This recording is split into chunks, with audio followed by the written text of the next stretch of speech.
দর্শক, আমি doctor M Yasin Ali, chairman Dhaka city physiotherapy hospital. আজকে আমরা কথা বলব হাত পায়ের জ্বালাপোড়া নিয়ে।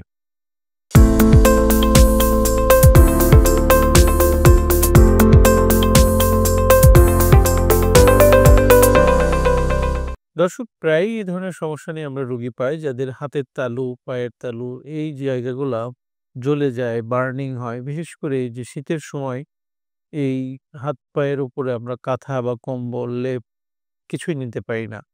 এ ধরনের সমস্যা দেখা দেয় এবং সাথে সাথে দেখা যায় যে তার আ হাত-পায়ের শক্তি কমে যাচ্ছে, ঝিনঝিন, অবশ অনুভব হচ্ছে। এই ধরনের সমস্যা নিয়ে অনেকেই ভুগে থাকেন।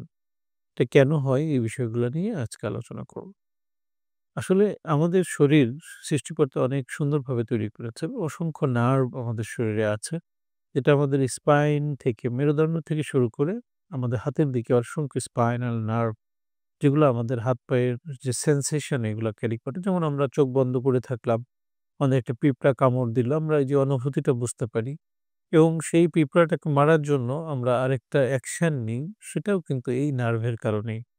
তো এই শরীরে ২ ধরনের নার্ভ রয়েছে। একটাকে আমরা বলি সেন্সরি নার্ভ, যেটা আমাদের সেন্স ক্যারি করে। আরেকটা হলো মোটর নার্ভ, যে নার্ভের মাধ্যমে আমরা অ্যাকশন করি, হাতটা নাড়াই, কাজ করি।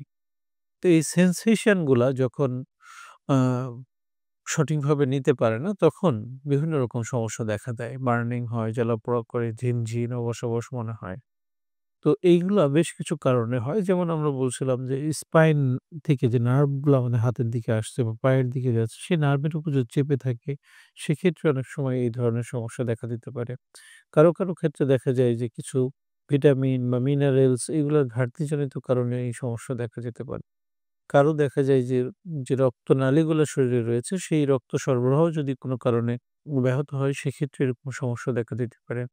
আবার যাদের দীর্ঘদিন থেকে ডায়াবেটিসে আক্রান্ত, সেই ডায়াবেটিস নিয়ন্ত্রণে যদি না থাকে, সেক্ষেত্রেও এই ডায়াবেটিক নিউরোপ্যাথি আমরা বলি।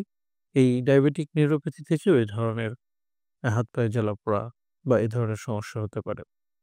তো কি কারণে হচ্ছে, সেই কারণটা নির্ণয় করা সবচেয়ে জরুরি। আমরা দেখি অনেক সময়ই প্রাথমিক পর্যায়ে এই জিনিসটাকে গুরুত্ব দিই না। একটা সময় যেয়ে খুব সিভিয়ার আকার ধারণ করে, তখন এটা থেকে পরিত্রাণ পাওয়াটাও কিন্তু কঠিন হয়ে পড়ে। আমরা যদি প্রাথমিকভাবেই নিকটস্থ একজন চিকিৎসকের শরণাপন্ন হই, যিনি আপনাকে অ্যাসেসমেন্ট করবে, যে আপনার হিস্ট্রি নিবে, কেন এই সমস্যাটা হচ্ছে সেটাকে নির্ণয় করবে। সেই অনুযায়ী এই চিকিৎসার ক্ষেত্রে আমরা রোগ ভেদে চিকিৎসাটা কিন্তু ভিন্ন হয়ে থাকে। যদি আপনার স্পাইনে বা নার্ভের সমস্যাজনিত কারণে হয়, সেই কম্প্রেশনটাকে রিলিজ করতে হবে। যদি আপনার ক্যালসিয়াম, ভিটামিন বা মিনারেলস জাতীয় ঘাটতি থেকে হয়ে থাকে, সেটাকে পূরণ করতে হবে।